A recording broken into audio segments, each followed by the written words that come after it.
Fini la récréation. On est là quoi. Bisous, bye. Hein? Tarasta Louangaï, Kotuka Makamboui, dans ce qui est mystique. Hein? Reconnu dans la République démocratique du Congo. Donc,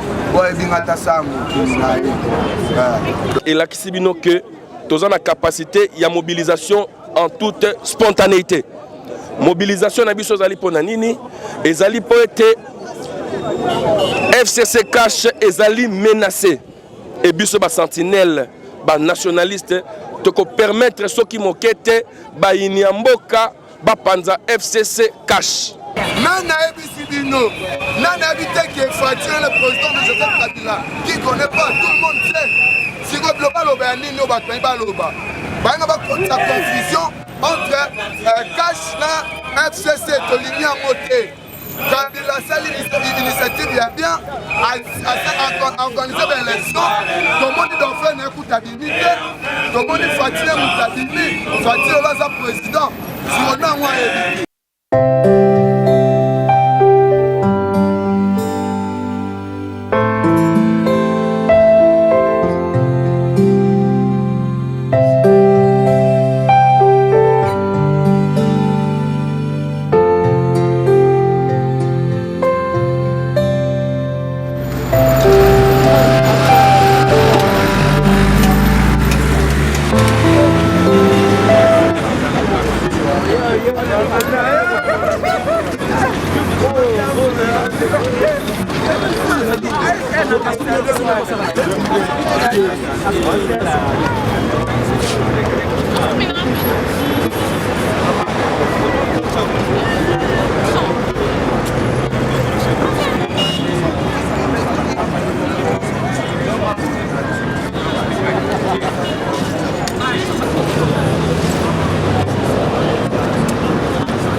Voilà. Est-ce qu'il y aura un monde autre? Donc,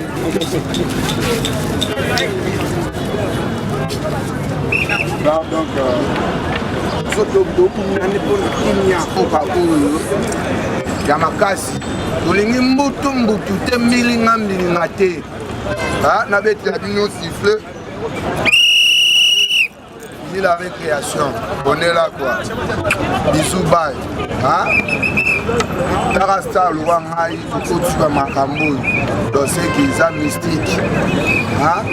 Reconnu dans la République démocratique du Congo. Donc, ouais, bien à ça,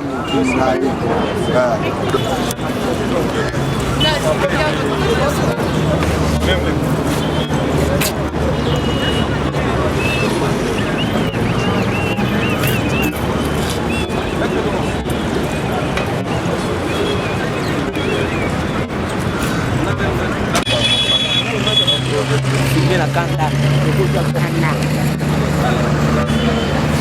Victoire.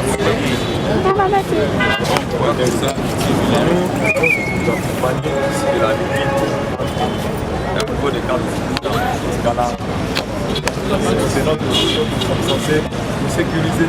Et concomitamment là, je vais devoir répondre. Je suis en face de tel qui est obligé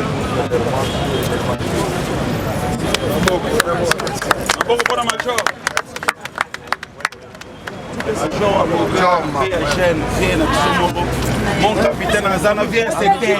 Faut que tu la maison.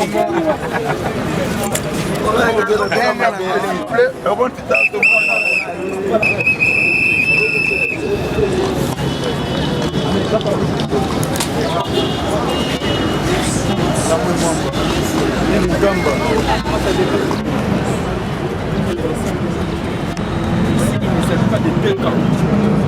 Il n'y a pas de pro Marcus, il n'y a pas de pro maître. Dans le même comité, même délégation. Je te dis que ceux qui baillent, il faut qu'ils ne pas nous soutenir. On me dit, oh, il y a besoin d'un zéla, tu donnes l'argent. Je te dis, c'est dans quoi tu es. Alors, donc, ma sécurité, la mission, sont d'abord et avant tout. les alliés entre les mains de nos bérets bleus, spécialement la beauté. Donc, aux sportifs, chers maîtres, beaucoup de discipline, beaucoup de rigueur et beaucoup de ça va? Et deuxièmement, aux militants, aux cadres qui sont là. S'il vous plaît, monsieur là-bas, on est en train de passer le message ici. Regardez les femmes là. S'il vous plaît, voyez un message. Moutoyer le rôle en goulot à dépôt, mais non. C'est une marche politique. C'est une marche de sainteté. Ok? Toujours en Nangaï, les alliés marchent de sainteté, les alliés marchent politique. C'est-à-dire qu'il y a des normes et des orientations à suivre. On ne doit pas faire des histoires. Oh, parce que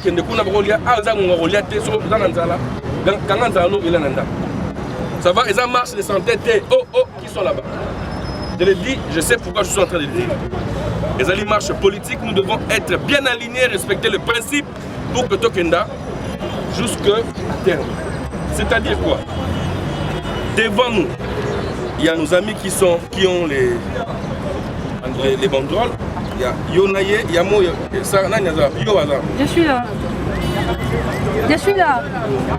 Bango 4, donc les deux là, et puis Yona Ninganayo. Vous êtes là devant pour nous accompagner.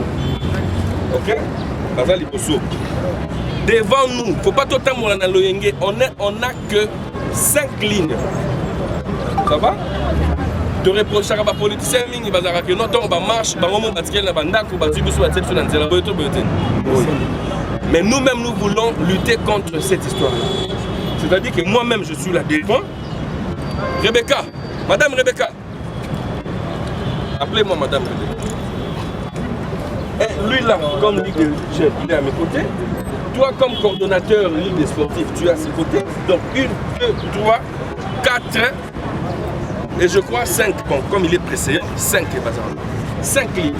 Derrière nous, les restes. Donc 5. On va faire la file de 5 jusqu'à ce qu'on arrive à destination. Théokani?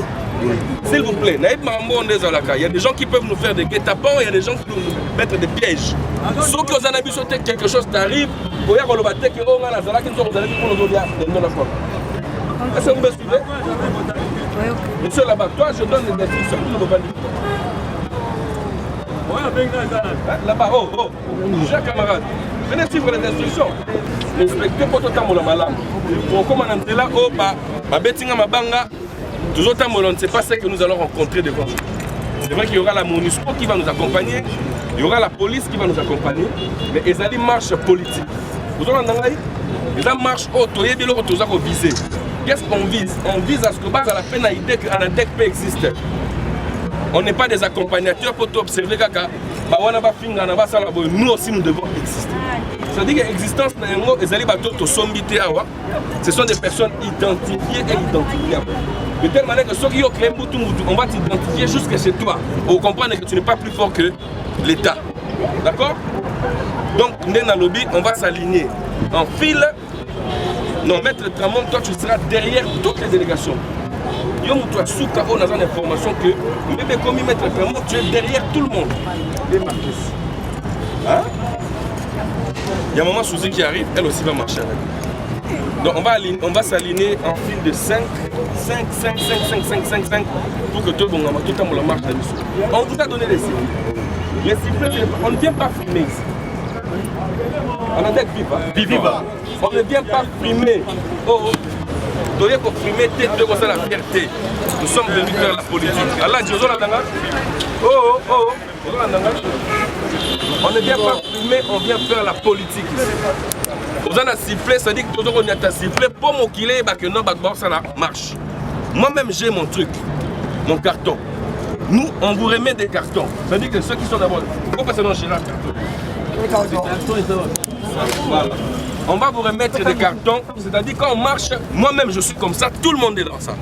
Il ne faudrait pas avoir un carton, on a dit que non, yo, non, c'est qu'on doit comprendre le rôle. Anadek viva. Anadek viva. Moto. Merci, alignons nous. On lit là au garçon. Aladji.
Nana Ebisibino, Nana Abiteki est fracturé le président de Joseph Kabila, qui ne connaît pas, tout le monde sait.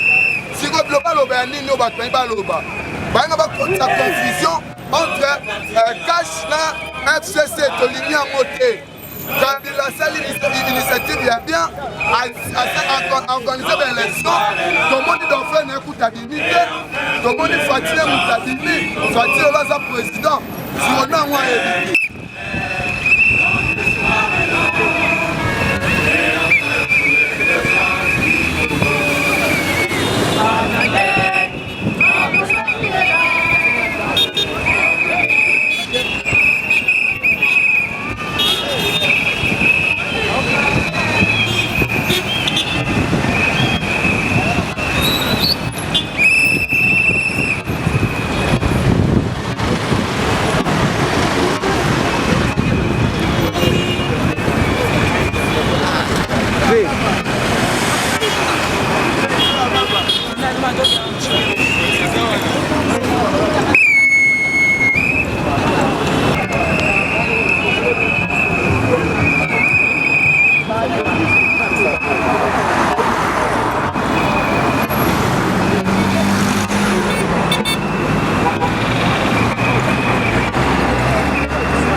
Long my baby.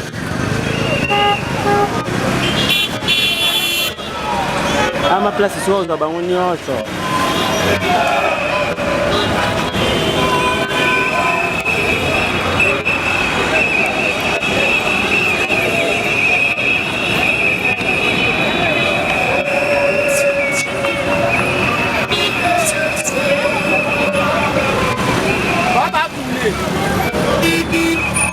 Aqui pecat.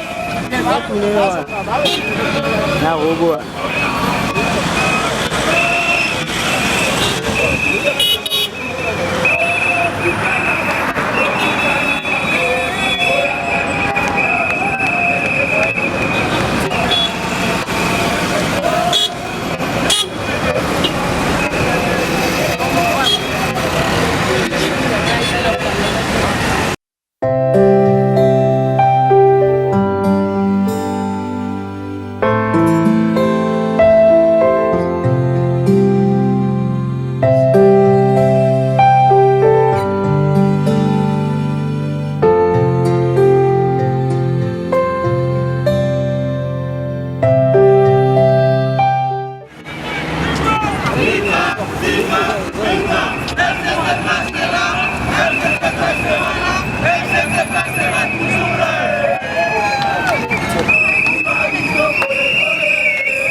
Polisi mliga macam.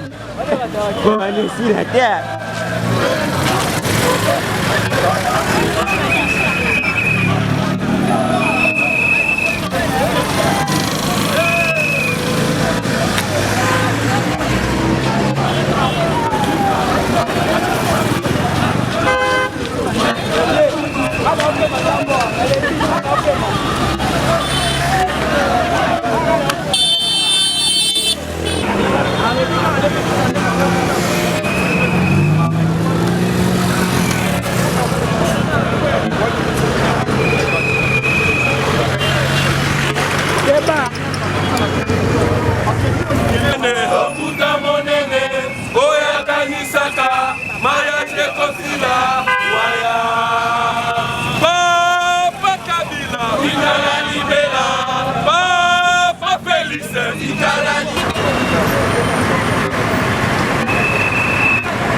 Chocotite. Nakatoka na montagne.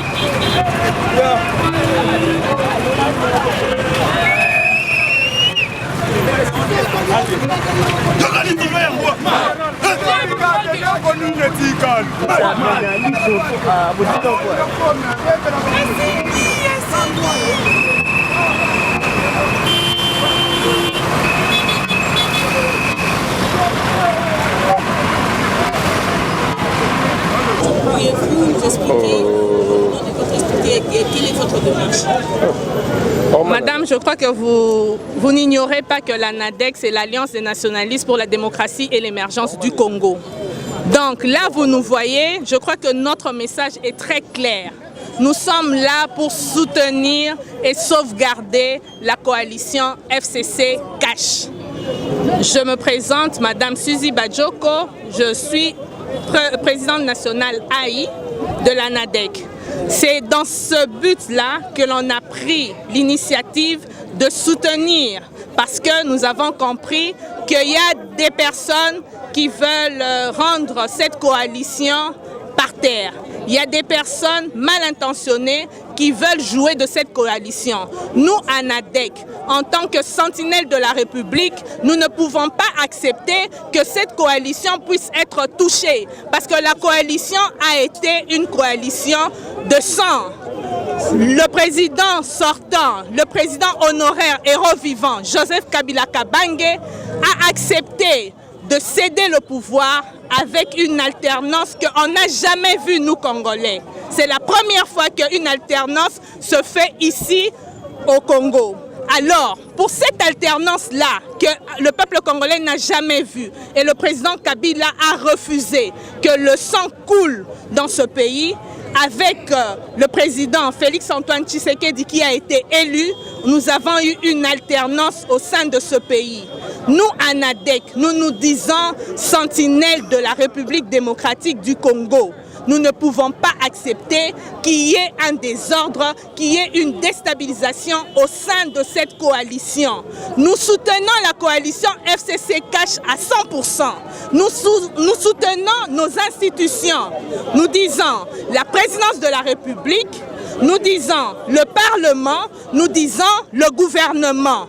Que celui qui va toucher aux institutions de la République démocratique du Congo va se retrouver sur son chemin avec nous à NADEC. C'est ça le but de notre présence en ce lieu.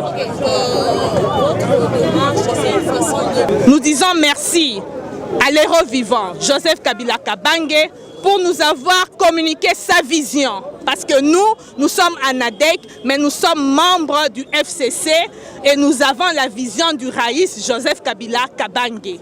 Nous remercions encore Félix-Antoine Tshisekedi parce qu'il nous accompagne dans la vision du Raïs pour accomplir tout ce que le Raïs n'a pas pu faire. Lui, il est en train d'accompagner cela. Et vous voyez que nos institutions sont assises et vous voyez que le gouvernement est en place, que le peuple congolais avait tant attendu.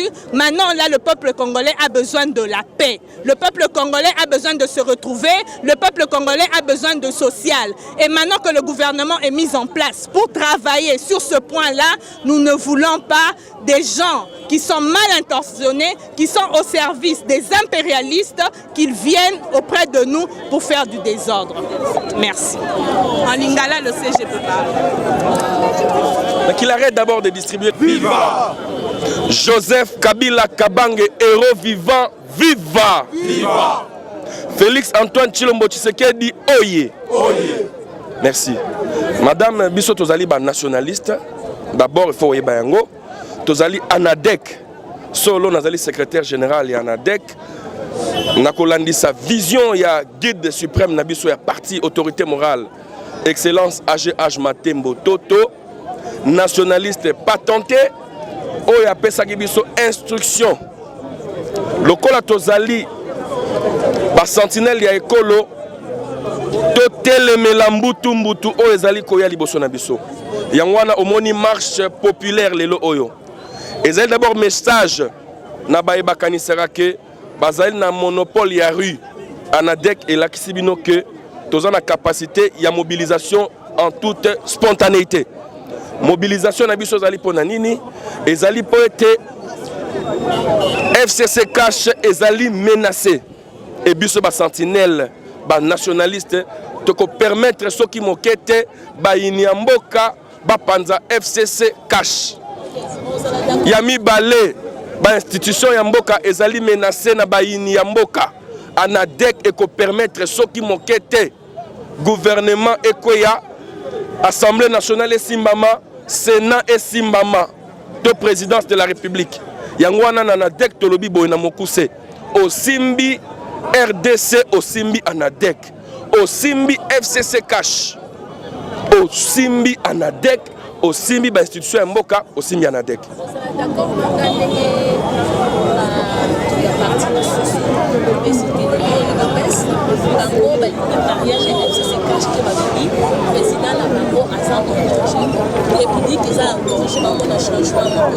maintenant la façon dont une salle démarche apparemment pour se défier UDPS ou bien pour se défier oh ezali ANADEC maman le plus grand parti en République démocratique du Congo pour le moment est ANADEC Yebayango.